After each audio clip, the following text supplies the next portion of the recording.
Delhi university में भी कुछ समय के लिए मैंने पढ़ाया है। तो मैंने दुर्ग यूनिवर्सिटी में पीएचडी के लिए इनरोल किया हुआ है। निजात के पहले और निजात के बाद जब हम डाटा का कंपैरिजन करते हैं तो लगभग 20% अपराधों में कमी आई। और सबसे बड़ी कमी जो है जो ऐसे अपराध जो अटेम्प्ट टू मर्डर हैं उसमें 53% की कमी है। चाकूबाजी 60% अपराध घट गए। मारपीट के 10% घट गए। महिला संबंधित अपराधों में 46% की कमी आई। यूपीएससी कोई अंतिम लक्ष्य नहीं होना चाहिए, जीवन में अच्छा करने का लक्ष्य होना चाहिए। और आप अगर एक एग्ज़ाम में पास नहीं हो पाते इसका मतलब ये नहीं कि वो लाइफ ख़त्म हो जाती है।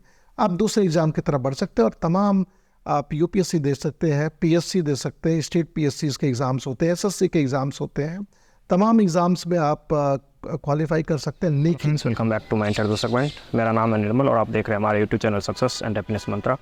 दोस्तों, आज हमारे चैनल के गेस्ट बहुत ही खास हैं, चूँकि ये हमारे ही ज़िले के कप्तान हैं। इनकी छवि पुलिस के साथ साथ एक सामाजिक कार्यकर्ता बोल सकते हैं या समाज सुधारक के रूप में ज़्यादा लगता है हम लोगों को। इनका जो काम करने का तरीका है वो केवल क्रिमिनल्स और क्राइम को ख़त्म करना नहीं बल्कि क्राइम ना हो इस पर ज़्यादा विशेष ध्यान रहता है। नशे के विरुद्ध चलने वाले अभियान निजात को जागरूक करने के लिए इन्होंने बॉलीवुड के कई सारे फिल्मी सितारों के साथ जागरूकता अभियान चलाया है। हमारे एसपी साहब अभी भी एक स्टूडेंट है, अभी भी पढ़ाई कर रहे हैं, पीएचडी कर रहे हैं दुर्ग यूनिवर्सिटी से। आज हम सर से मिलते हैं, उनकी पर्सनल और प्रोफेशनल लाइफ के बारे में जानते हैं। Hello sir, good evening. हाँ, गुड इवनिंग। कैसे हैं sir? I am good sir, सबसे पहले आपका बहुत बहुत स्वागत है हमारे चैनल पे। Thank you. Sir, please tell me a little bit about yourself, highlighting your family and educational background. Actually, I'm from UP and I have done my graduation and post-graduation from Banaras Hindu University. And then I did my MPhil from Jawaharlal Nehru University, Delhi. I was doing PhD from JNU.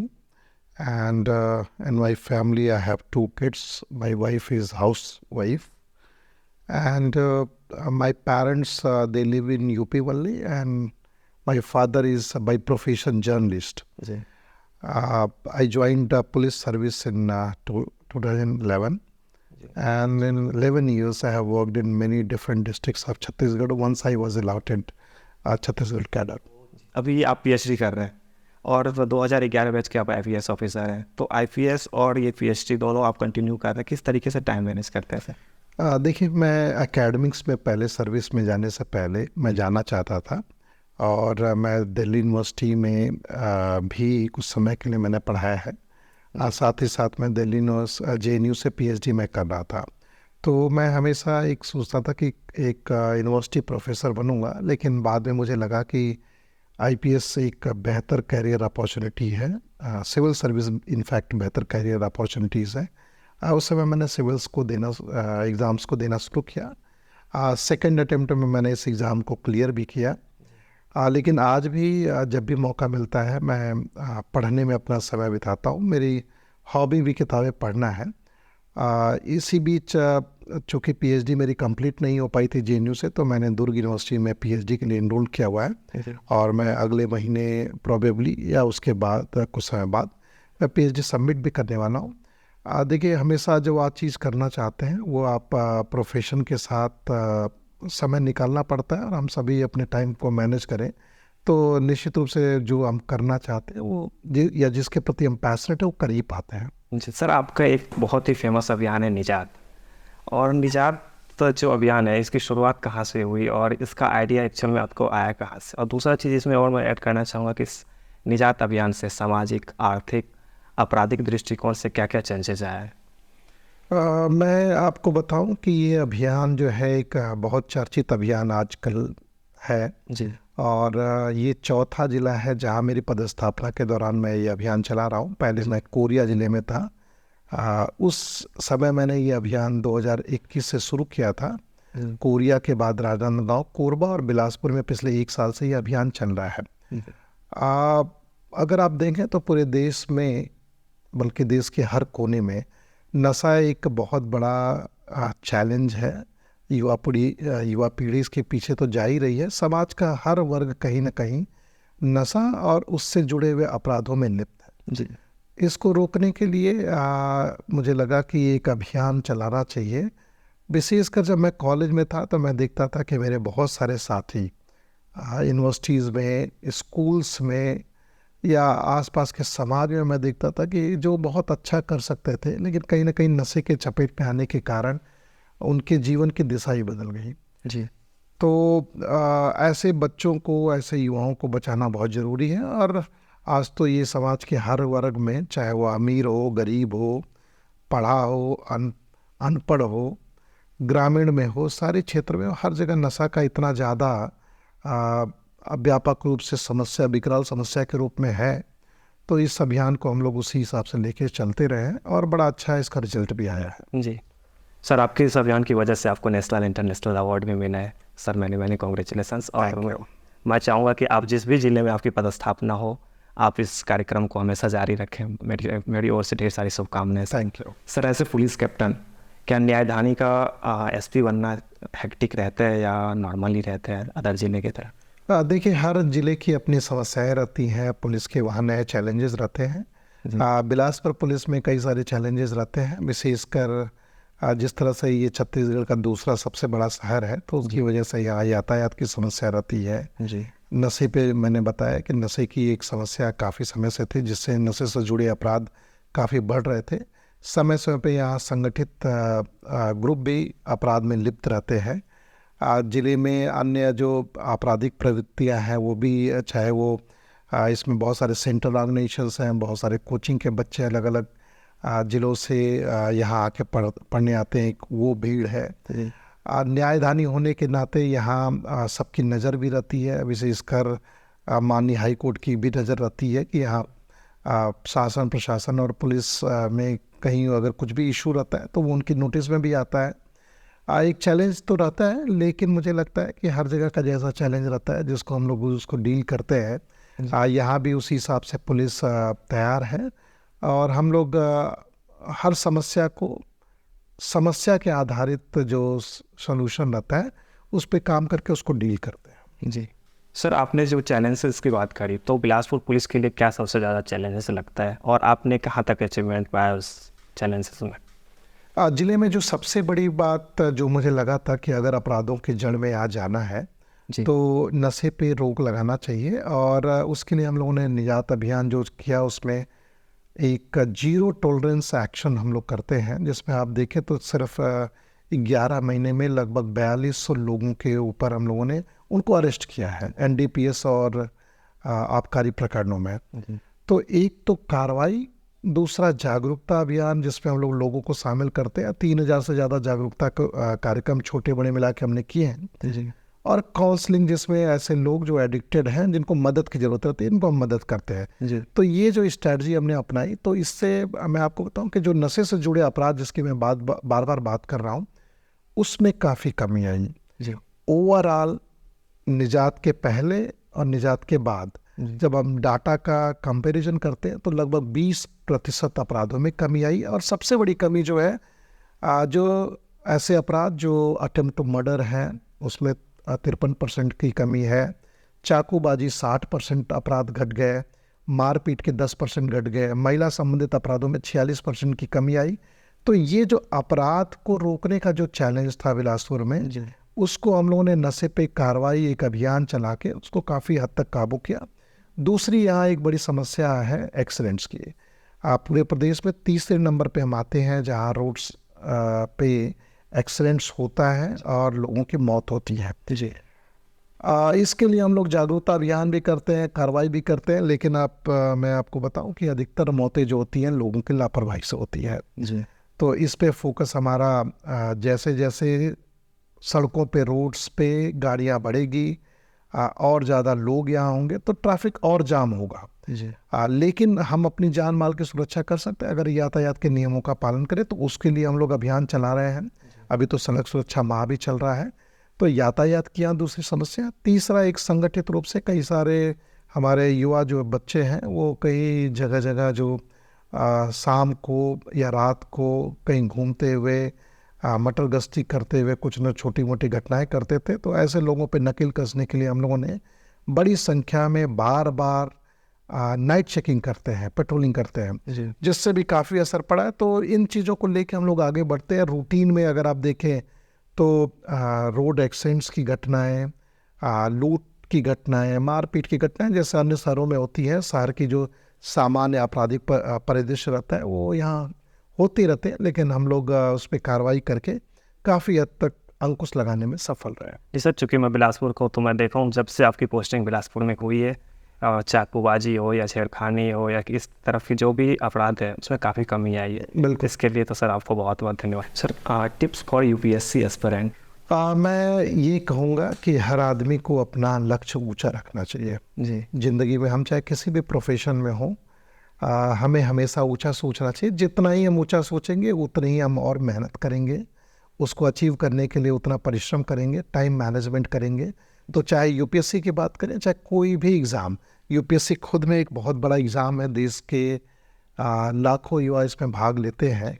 उसके लिए ज़रूरी ये है कि आप मेहनत करें, एक स्ट्रैटेजी बनाएं और अच्छा स्टडी मटेरियल पढ़ें, टाइम मैनेजमेंट की प्लानिंग करें।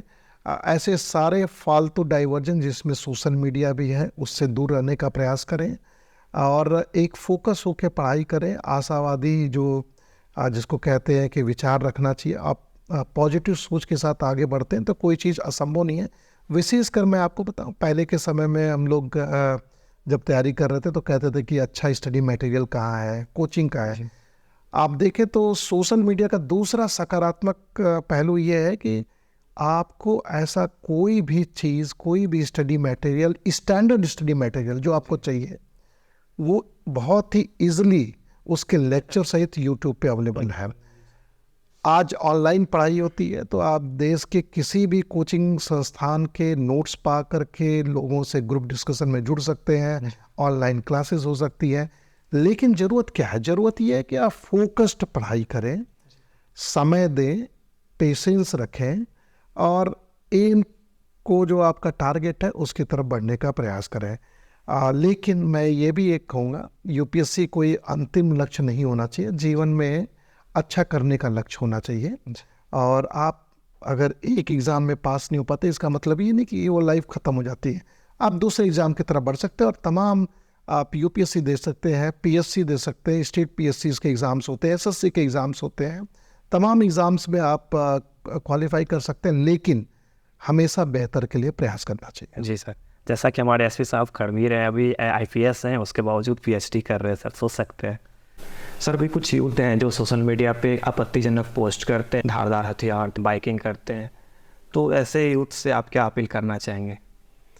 सोशल मीडिया एक दुधारी तलवार है। अगर आप इसका सकारात्मक उपयोग करते हैं तो बहुत ही अच्छे रिजल्ट आ सकते हैं और इससे कोई आज अछूता भी नहीं है, हर व्यक्ति सोशल मीडिया पे है। लेकिन सोशल मीडिया एक ऐसा टूल बन गया है कि जिस पे लोग अपना समय वेस्ट करते हैं, अनावश्यक दूसरे लोगों को बुली करते हैं, शोबाजी करते हैं अनावश्यक, और बहुत बार एनोनिमिटी जिसको कहते हैं कि आपकी पहचान नहीं सामने वाला जान पाए, फेक अकाउंट बना के आप तमाम गलत काम करते हैं। आपको लगता है कि कोई आपको वॉच नहीं कर रहा है। मैं आपको बताता हूँ, हर काम, इवन जब आप एक वर्ड भी कहीं भी इंटरनेट वर्ल्ड पे जो सोशल मीडिया जिसका एक हिस्सा है आप टाइप करते हैं तो डिजिटल फुटप्रिंट बनता है और आपको खोजा जा सकता है। तो ऐसा कोई काम ना करें जिससे आप कानून के दायरे में आए, आप कानून के प्रावधानों के तहत आपको सजा हो, बल्कि इसका सकारात्मक उपयोग करें। आप नेटवर्किंग करें, अच्छे लोगों से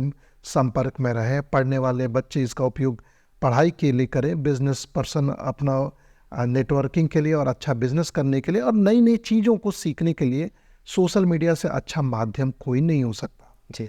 लेकिन फिर से कहूँगा, इसका सकारात्मक प्रयोग करने की आवश्यकता है जी। सर, आप अपने जीत का श्रेय हमेशा अपने टीम को देते हैं और एक प्रोबेशन आईपीएस ऑफिसर उन्होंने मुझे कहा भी था कि संतोष सर का जब भी इंटरव्यू करना ज़रूर पूछना how to be a good leader. देखिए, मैं ये कहूँ कि कोई भी व्यक्ति पर्सनल गोल के लिए भी, आप कहीं जहाँ काम करते हैं, आप किसी संस्था में काम करते हैं, वो संस्था को अगर आप कहें तो सबको एक्टिवेट करके नहीं रखेंगे, सबको एक टीम की तरह नहीं रखेंगे तो संस्था आगे नहीं बढ़ सकते और पर्सनली भी आप आगे नहीं बढ़ सकते जी।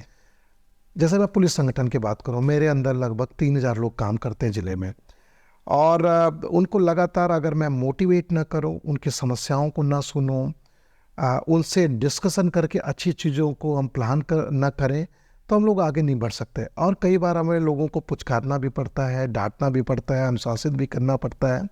तो टीम एक बनानी पड़ती है और उस टीम को लगातार कॉन्स्टेंटली हमें गाइड करना पड़ता है। और मेरा मानना है जब भी कोई अच्छा काम होता है तो वो टीम वर्क से ही होता है, तो उसका श्रेय भी टीम को मिलना चाहिए। अगर आप लीडर हैं तो निश्चित रूप से ऑटोमेटिक आपको श्रेय, तो एक बड़ा हिस्सा आपको लोग बड़ाई करेंगे कि आपके नेतृत्व में अच्छा हुआ, लेकिन पूरी टीम का श्रेय होता है तभी वो श्रेय होता है, और पूरी टीम अच्छा करती है तभी वो ऑर्गेनाइजेशन अपने गोल की तरफ पाता है। मैंने ये देखा भी है तमाम ऐसे काम पुलिसिंग की जिसकी मैं बात कर रहा था, जब मेरे एडिशनल एसपी, मेरे सीएसपी, मेरे डीएसपी, नीचे के थाना प्रभारी की टीम से लेके एक एक कांस्टेबल जब अपना बेहतर परफॉर्म करने की कोशिश करता है, एक गोल की तरह काम करता है, तो हम लोग बेहतर परफॉर्म कर पाते हैं। और यही जीवन में हर जगह हम लोग को करने की ज़रूरत रहती है।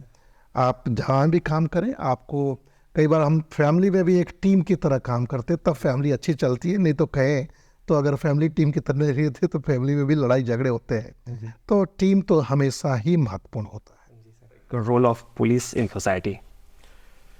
मैं आपको बताऊं कि समाज में पुलिस की भूमिका जो है, समाज के सभी वर्गों की सुरक्षा का दायित्व उनके कंधे पर रहता है जी। पहले समय ऐसा होता था कि औपनिवेशिक काल में पुलिस का काम होता था लोगों को कंट्रोल करना। कहीं ना कहीं वो मेंटलिटी बाद में भी पुलिस में रही, जिसको समय के साथ बदला जा रहा है। अब हम लोग लोगों को न केवल कंट्रोल, लॉ एंड ऑर्डर के हिसाब से हम लोग देखते हैं, बल्कि हम लोग लोगों को फैसिलिटेट करते हैं, उनकी मदद करते हैं। तो लोगों के प्रति अगर हम अच्छा बिहेवियर करते हैं, लोगों की समस्याओं को हम सुनते हैं, तो लोगों को रिलीफ लगता है और पुलिस पे भरोसा बढ़ता है। नहीं तो आप देखें तो पुलिस की हमेशा तमाम अच्छे काम के बावजूद कुछ गलत कामों की वजह से या कुछ लोगों के गलत कामों की वजह से नेगेटिव पब्लिसिटी हो जाती है। तो मेरा मानना है कि पुलिस अगर अपना दायित्व अच्छे से करे तो लोग समाज में सुरक्षित रह सकते हैं। सर, मेरे चैनल का नाम है सक्सेस एंड हैप्पीनेस मंत्र। आप हमारे व्यूअर्स के लिए सक्सेस और हैप्पीनेस का क्या मंत्र देना चाहेंगे? मैं यही कहूँगा कि अगर आपको सक्सेस पाना है तो सिर्फ मेहनत ही इकलौता मंत्र है।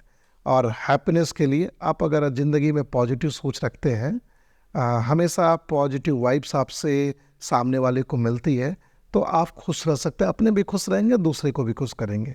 तो मेहनत और पॉजिटिव सोच दो बहुत इम्पॉर्टेंट है। ये मंत्र मैं आपको आपके चैनल को देना चाहूँगा। थैंक यू सर, आप सोशल बिजी शेड्यूल से हमारे लिए टाइम निकाले। Thank you sir. धन्यवाद।